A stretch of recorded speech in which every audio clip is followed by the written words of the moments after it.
Okay, we have Demai, solid bait. If one endures his friend to eat with him and he does not trust him regarding tithes, he eats with him on the first Sabbath, even though he does not trust him regarding tithes, provided that he says to him, "It is tithe." But on the second Sabbath, even if he vowed not to derive any benefit from him, he may not eat unless he tithe.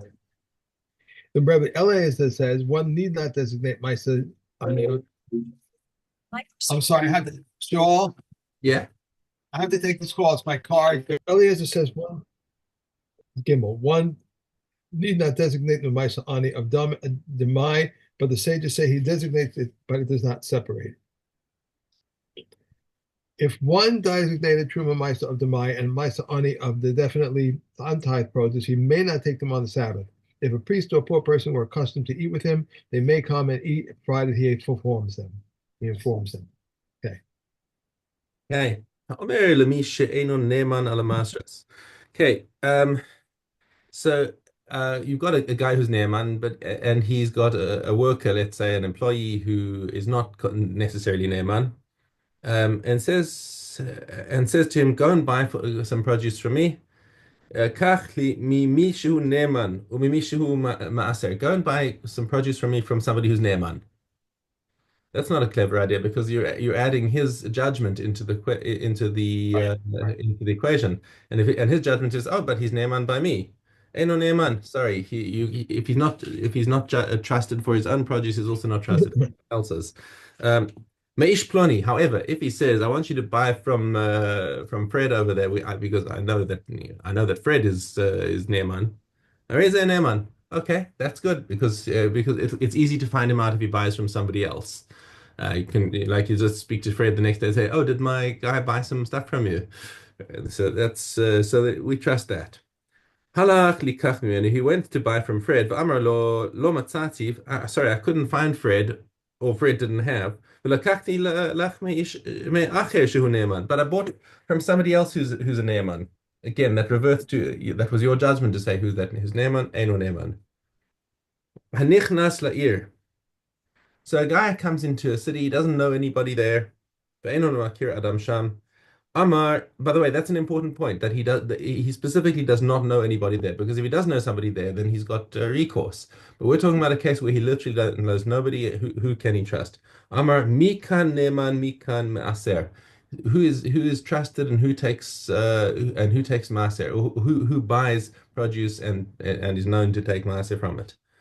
Amalo echad. So some rando guy in the street comes up to him and says, "Ani, yeah, me. You can trust me." Einon Neman, sorry, you're not believed regarding yourself. Amalo ish ploni Neman, but if he says no, Fred over there is Neman, or is there Neman? Okay, so that's fine. If he has no financial incentive to lie, then you are allowed to trust him. This is again this in the specific extenuating circumstances that you're in a city, you need to buy something somewhere, and you have no idea who to trust. Yeah, so the first guy we say, okay, he has no incentive to lie, so we're going to rely on him, and that's allowed. Halach likach mimeni. So he says, thanks very much for telling me. By the way, what's your name? Oh, my name is Bob. So he goes over to Fred. Halach likach mimenu. Amar lo, mikan mocher yashan. So who sells old? Now, just a second before we go into the rest of the story, what does old mean in this context over here? So then the first thought is that this is talking about grain, and if it's yashan or chadash, in other words, grain that had taken root before the Omer offering. Mhm. So if you say we're talking about yashan, um, so the truth is that it's difficult to say that it's talking about yashan grain, um, because because yashan was not one of the things that was included in the Gezerah of Demai. And you can actually believe anyone, even in Amma Aretz, when he tells you, no, this is Yashan, because even Amma Aretz are trusted with Yashan. So it's difficult to say that this Yashan is talking about grain. So the Rambam suggests that our Mishnah is talking about wine rather, and we're not talking about any Isser or Heter. We're just talking about better quality. So so if we go with the Rambam for now and say he says to Fred, okay, thanks very much for selling me whatever your produce, and he says, but who's got some good wine? He says, oh, Mhm. who's got good wine is Bob. Oh, Bob, the guy who told me to come to you. So now we think, okay, does this mean that that he had a financial incentive to lie and to tell us that Fred is Maser? Nonetheless.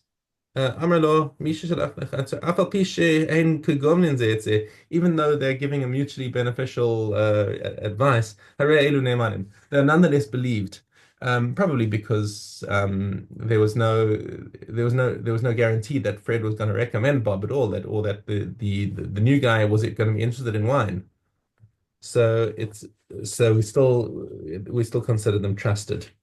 Now we're going to have this discussion about Yashin again in the next mission, and now it becomes even more difficult to reconcile. Hachamarim shenichnasu la'ir.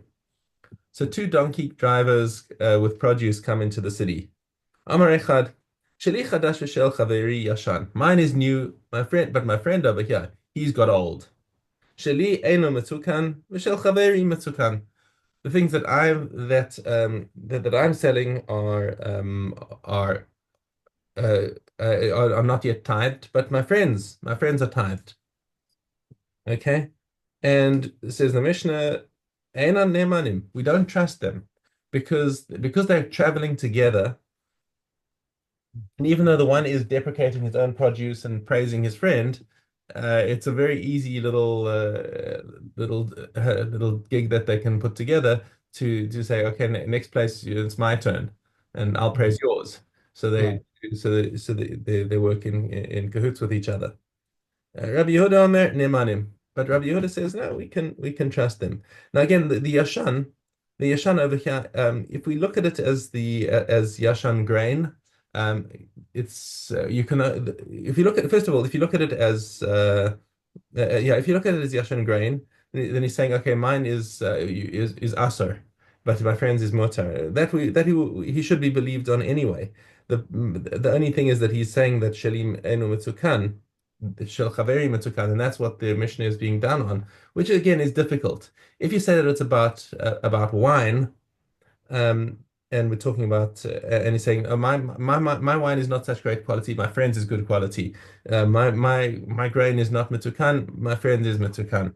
Um, it seems to be a little bit easier to reconcile, just because we're now talking about where he's deprecating his produce, even though it's not Isra V'Heter, it's nonetheless a situation where there could be sort of doing a trick, Right. to give themselves a fake nemanos, and we don't trust, and we don't. It's not that the trust is on Yashan or Chadash. The trust is on the Maaser Eno Maaser, and that's what I think it works out that way. Whether we're talking about Yashan or whether we're talking about wine.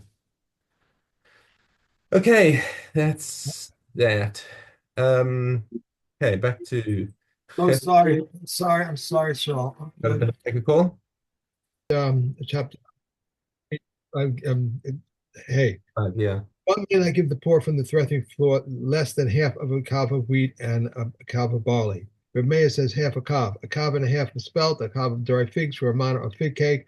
Rabbi Akiva says half a log of wine. Rabbi Akiva says a quarter of oil, and Rabbi Akiva says 1/8. Any other produce, Abishol says sufficient to sell them and purchase with food for 2 meals.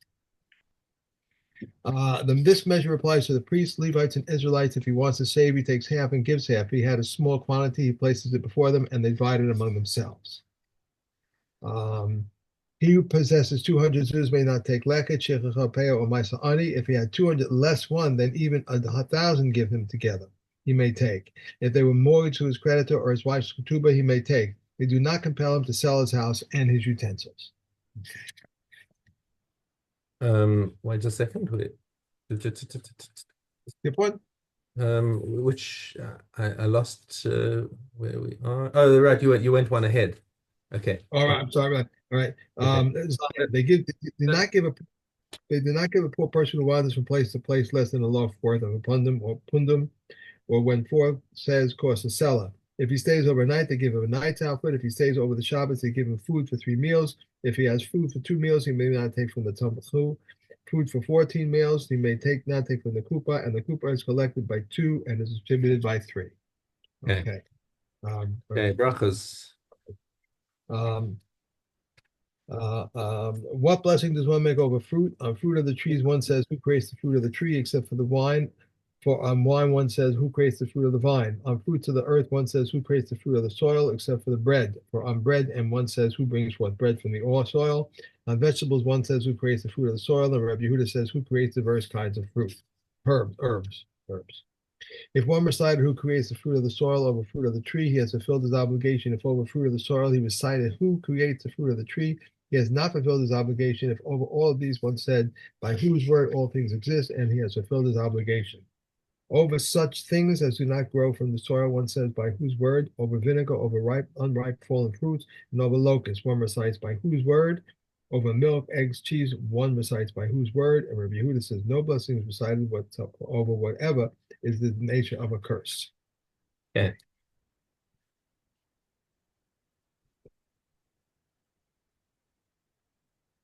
Here we go. Olive Kimmel. This is Nida. Reb Eliezer says there are 4 women whose time suffice for them: a virgin, a present woman, a nursing woman, and an old woman. Reb Yeshua said, I heard this law only with regard to a virgin. However, the law is like Reb Eliezer.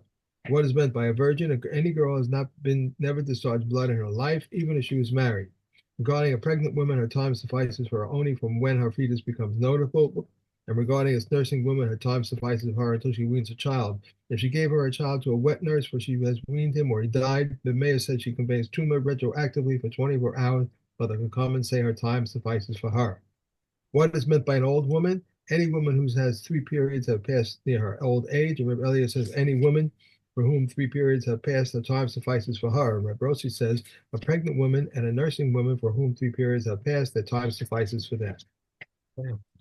We are on to Caleb. Okay. Dalit. Regarding a pot that is placed in an oven, if a sheretz is in the oven, the pot is tahor. For an earthenware yesel does not render utensils tamei. If it was in the pot, beverage suffices to moisten. The beverages become tamei and transmitted tuma. Thus, the pot says, "That which made you tamei did not make me tamei, and yet you have made me tamei." Regarding a chicken that swallowed the sheretz and then fell into the airspace of an oven, the oven is tahor, but the chicken died, the oven is tamei. If a sheretz is found in the oven, the bread that is in the oven becomes sheni l'tuma, to the oven is starting level of tuma. Regarding a leaven container that is surrounded by a sealed cover and placed in an oven of leaven and sheretz are in it, and a dividing wall is between them, the oven is tamei, but the leaven is tahor. And if there was an olive vine piece from a corpse, the oven and everything in the house are tamei, with the leaven is tahor, but there is an opening of 1 tefach, everything is tamei. Okay, and we are on to Baba Basra. Okay, Vav. One who owns a garden behind the garden of another enters when people ordinarily enter and leaves when people ordinarily leave. He may not bring merchants into it, nor may he enter from it into another field. And the owner of the outer one may plant the path. They assign the path on the side by mutual consent. He may enter whenever he wishes and leave whenever he wishes, and he may bring merchants into it. However, he may not enter from it into another field, and neither is permitted to plant it. Oh, sorry. Oh, you're outside?